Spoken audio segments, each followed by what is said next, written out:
Janet, Try It Like It Created, and today I have a Dollar Tree craft item for you. What I have here are 3 of these pencil holders, and what I want to do is put them together to make one unit. But as doing so, what I am seeing here, and it's very subtle, but the front is wider than the back. And so what I'm going to have to do is put some shim in there to make it squared out. So I mean, you could glue it like so. I think, you know, if you did quite a few, you're going to actually get a curve. But what I'm going to do here is I am going to use my Dollar Tree foam tape, and I checked and it was just about the right size. So what I'm going to do is just run some of it down the back side of 2 of the pieces. And before I even stick it down, you can see that that gives me just a little bit more spacing right here that will square things up a bit better for me. And then I'm going to cover the rest of this with some double-sided tape to hold it all together. And so I have this wide stuff here, and I am just going to use this. I imagine you could use hot glue, although it might add some bulk to what you're doing. So I do like the idea of using a double-sided adhesive instead. So doing this to 2 of them basically. All right.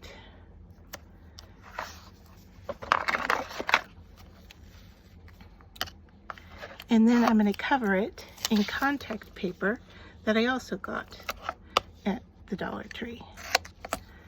All right, so there's my double stick tape, and then I need a foam piece here.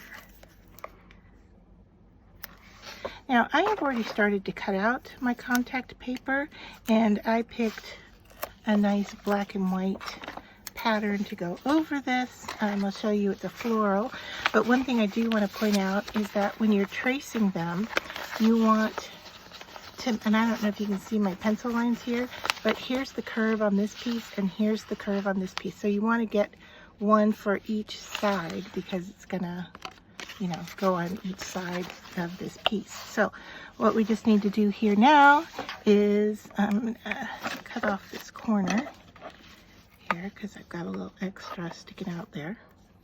All right, so then all we need to do is peel our tape and stick these together, and then for all intents and purposes we have our product done. But I wanted to add the contact paper so that 1, it looks nice, and 2, we don't see that gap.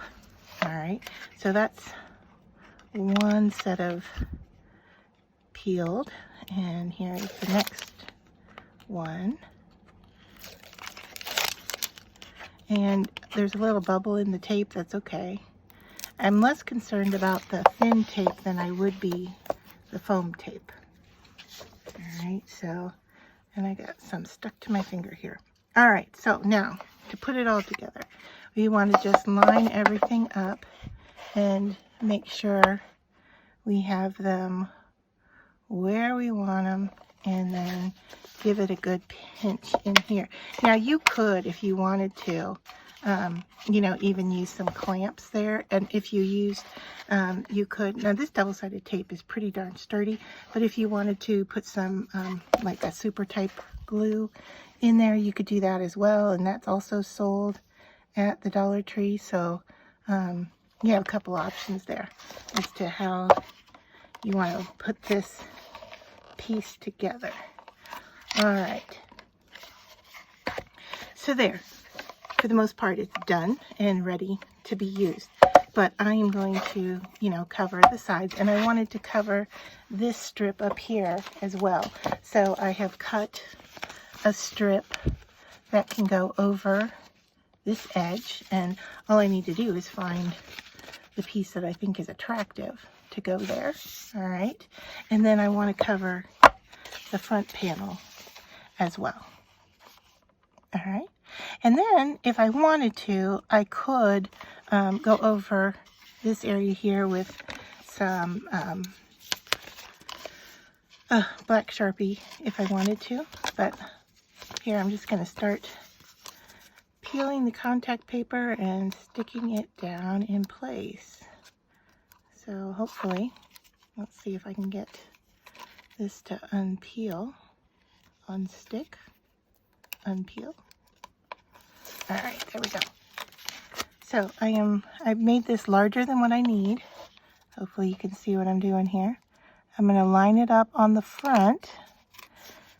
The nice thing about contact paper is that you've got a little bit of wiggle room in that you can put it on and peel it off without doing much damage. Now, if this checkered pattern really shows through, I'm not seeing too much bleed through, but if I did see some bleed through, I could definitely paint that first. All right, so I'm going to fold that over, and then I'm just going to cut and let this wrap around because I'm covering those sides. All right, so I'm cutting in the corner and just letting that flip around like so. I got a little tab here that needs to come off. All right, so that's that piece covered. I'm just leaving the bottom like so, but you could go in here and cover, you know, cut it so that it fits down like that.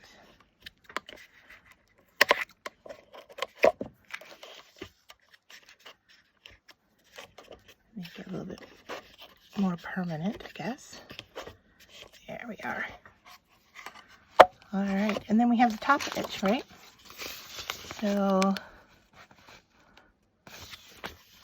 let's see what piece I want to stick up here. It's not going to have a lot showing, so I think I'll just go ahead and use this little leafy type look up here.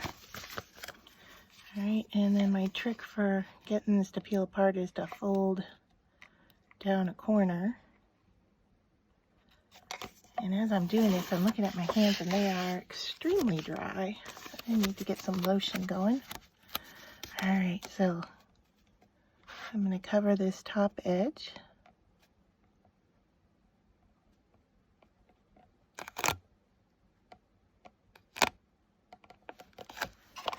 Right. And once again, fold that over to the back. Now the back is solid, so you don't have to do any cutting here, although there is a little indent, feels like. All right, and then I'm going to cut my corners again and just fold them in.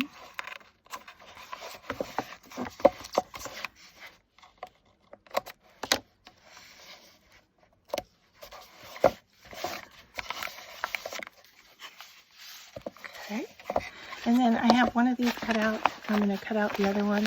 I'm using longer scissors because these has some long squared sides to it.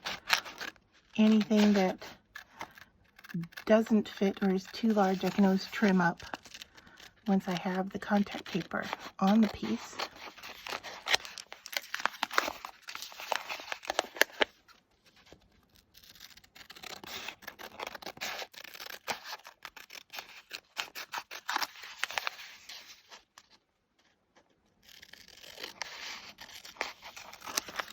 Alright, so since I traced it, I just cut to the inside of my pencil lines.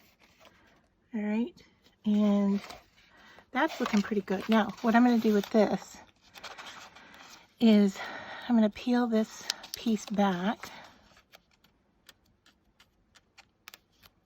I can get it to work for me.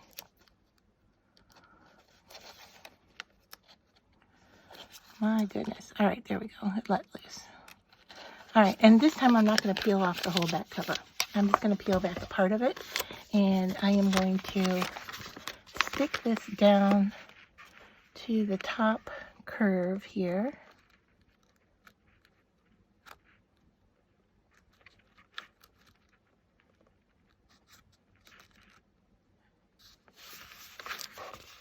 and then pull down on it slowly.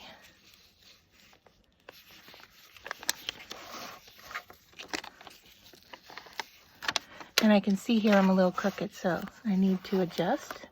Thankfully, I can peel this up and work with it, right? So I just need to adjust this a little bit.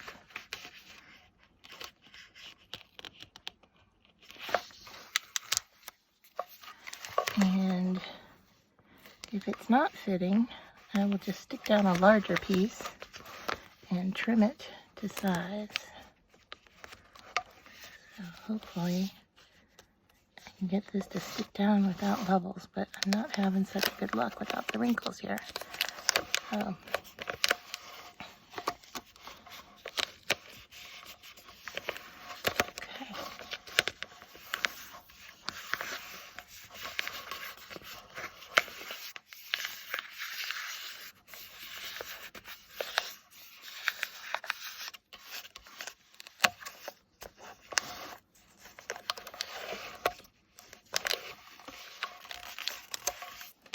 All right, almost there. Got a little wrinkle at the bottom here. Okay. So any excess can roll around the edges, and there. I can also take a knife blade and peel off or cut off anything that's hanging over that I don't like. Got an air bubble. So what I'm going to do is I'm just going to poke it and see if I can flatten that out.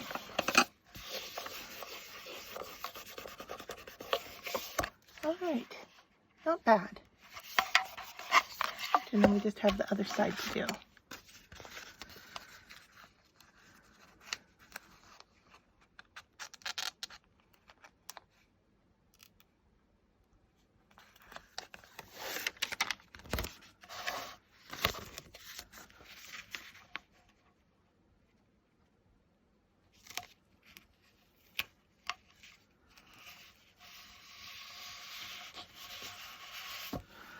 Well, that side went on a lot better, didn't it? All right. So there we have it, our finished pencil holder. Now, if these spaces here bother you, you could, of course, take some more of your paper and, cut a sliver and run it down those channels if you wanted to, or you can color them in, whatever works best for your design. So there we have it. Our DIY pencil holder. Alright, so I want to show you that. What I did do is I cut some very thin strips to go down the front of those channels that I was talking about here. Alright, but because they're so thin and contact paper is meant to, be removable, what I ended up doing was using some super glue gel, also found at the Dollar Tree, and I just did a really, really gentle touch down the front, not even a bead, just slight touching down the front, and then I put my contact paper on top of it, and that gives it a finished, polished look to the front edge of your pencil box.